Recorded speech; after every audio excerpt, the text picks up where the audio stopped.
नमस्कार, मी अजय जयगौड. माझ्या यूट्यूब चॅनलमध्ये तुमचं स्वागत आहे. मित्रांनो, तुम्ही विशेष टायटल वाचत असेल की रायगडचे खासदार सुनील तटकरे यांनी शिंदे गटांच्या तिन्ही आमदारांना दिली मात. आदिती तटकरेच होणार रायगडच्या पालकमंत्री. तर मित्रांनो, अशा पद्धतीने मी टायटल का दिलेला आहे तुम्हाला सगळ्यांना चांगल्या पद्धतीने माहिती आहे की आदिती तटकरे ह्या रायगडच्या पालकमंत्री घोषित झाल्या होत्या. त्याच्यानंतर शिंदे गटाचे आमदार भरत गोगावले यांनी एक आक्रमक पवित्रा अवलंबला आणि त्याच्यानंतर मित्रांनो आदिती तटकरे यांचं दुसऱ्या दिवशी लगेच पालकमंत्री पद होतं ते स्थगित केलेलं होतं. आणि त्या गोष्टीला जवळजवळ मित्रांनो आता 1 महिना उलटून गेलेला आहे. अजूनही रायगडला पालकमंत्री मिळालेला नाही आहे. आणि त्याच्यामुळे मित्रांनो रायगडचा विकास कसा होणार हा एक सर्वसामान्य माणसांसमोर पडलेला प्रश्न आहे. असं मित्रांनो, मला काही जास्त खोलामध्ये जायचं नाही आहे. मी सगळ्या गोष्टी ह्याच्या अगोदर व्हिडिओच्या माध्यमातून सांगितलेल्या आहेत.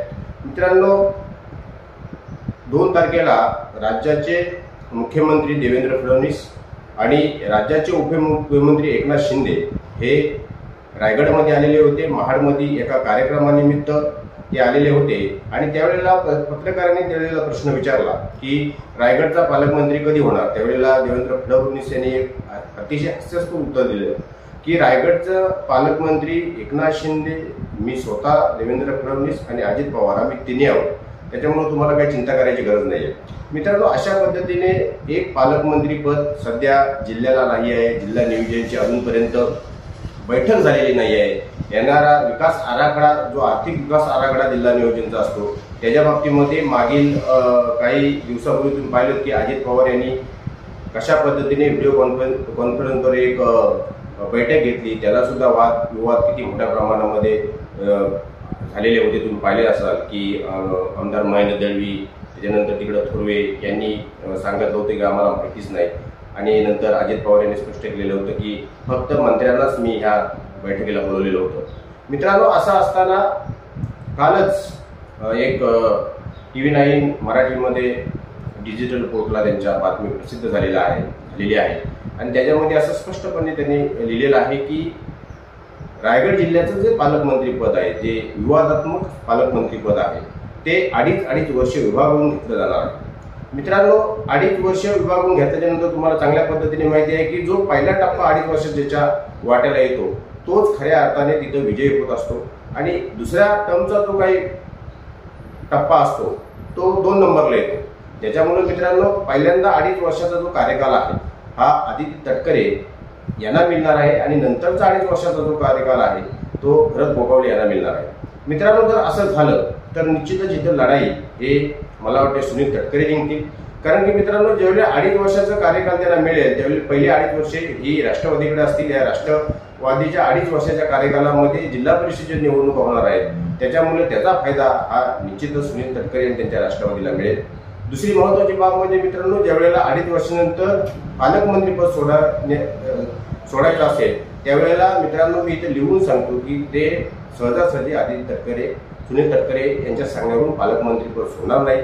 परत वादविवाद होतील. त्या गोष्टीला 5 महिने, 6 महिने, 1 वर्ष अशा गोष्टी जातील आणि हळूहळू करून आदिती तटकरे आपला, जर हे सरकार 5 वर्ष टिकलं तर आदिती तटकरे हळूहळू करून आपला 5 वर्षाचा कार्यकाल पूर्ण करतील. मित्रांनो, मी इथं माझ्या ह्या व्हिडिओमध्येच तुम्हाला सांगतो. त्याच्यामुळे मित्रांनो, जर का भरत गोगावले यांना पालकमंत्री पाहिजे असेल तर भले त्यांना 1 वर्षाचं पालकमंत्रीपद मिळालं तरी चालेल, पण त्यांनी जी काही 2.5 वर्षाची टर्म आहे त्या टर्ममध्ये पहिल्यांदा पालकमंत्रीपद हे भरत गोगावले यांना मिळालं पाहिजे. तरच मित्रांनो इथे शिंदे गटांच्या आमदारांचा उठावाचा काहीतरी फायदा होईल. नाहीतर पुन्हा एकदा सुनील तटकरे हे बाजी मारून जातील. कशा पद्धतीने वादविवाद झाल्यानंतर सुनील तटकरे यांनी खेळी केलेली आहे. 2.5 वर्षाचं जे पालकमंत्री पद आहे ते समोर ठेवलेलं आहे आणि तसं असताना सुद्धा पालकमंत्री पद पहिल्यांदा आपल्या मुलीच्या वाट्याला कसं जाईल इकडे मात्र त्यांनी बरोबर चाल करून ठेवलेली आहे. आणि भरत गोगावले यांना आम्ही पालकमंत्री करणार नाही असं ते म्हणाले नाही. त्यांना 2.5 वर्षाचं पालकमंत्रीपद देऊ, पण ते नंतरला मित्रांनो कधी अंतर नसतं तुम्हाला चांगल्या पद्धतीने माहिती आहे. बघूया की येणाऱ्या कार्यकालामध्ये ह्या 2.5 वर्षाच्या कार्यकालावरून तरी ह्या पालकमंत्री पदाचा वाद सुटतो का. आणि जरी 2.5 वर्षाचा पालकमंत्री पदाचा वाद जरी सुटला आणि आदिती तटकरे पहिल्यांदा पालकमंत्री मित्रांनो झाल्या तरी सुद्धा या 3 आमदारांमध्ये वादविवाद होतच राहतील. पुन्हा एकदा आदित्य तटकरे पालकमंत्री होतील आणि यांच्या डोक्यावर राहून बसतील. मग त्यांना ही शेमडीपूर काय करणार अशा वगैरे वक्तव्य करावे लागतील आणि आदित्य तटकरे या बाजी मारून जातील. कुठेही आदित्य तटकरेने पालकमंत्री पदाबाबत माध्यमांसमोर बोलणं टाळलंय, कारण की त्यांना माहिती आहे की सुनील तटकरे यांनी त्यांना सांगितलं तर तू अजिबात घाबरू नकोस, मी काही ना काही याच्यातून मार्ग नक्कीच काढेल आणि पालकमंत्रीपद तुझ्या वाट्याला देईल. कारण की एक आमदार असताना सुद्धा राष्ट्रवादीचा रायगड जिल्ह्यामध्ये ते आपल्या मुलीकडे पालकमंत्रीपद मागच्या वेळेला पण त्यांनी आणलेलं होतं आणि ह्या वेळेला सुद्धा त्यांनी पालकमंत्रीपद आणलेलं आहे.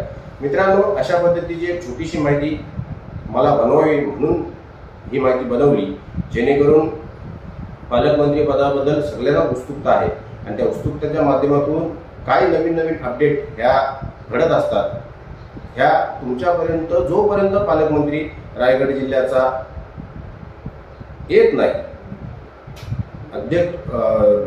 पालकमंत्री जोपर्यंत त्याच्या खुर्चीवर विराजमान होत नाही, तोपर्यंत मित्रांनो अशा पद्धतीचे अपडेट देऊन तुम्हाला माहिती देणं हे पत्रकार म्हणून मी माझं कर्तव्य समजतो.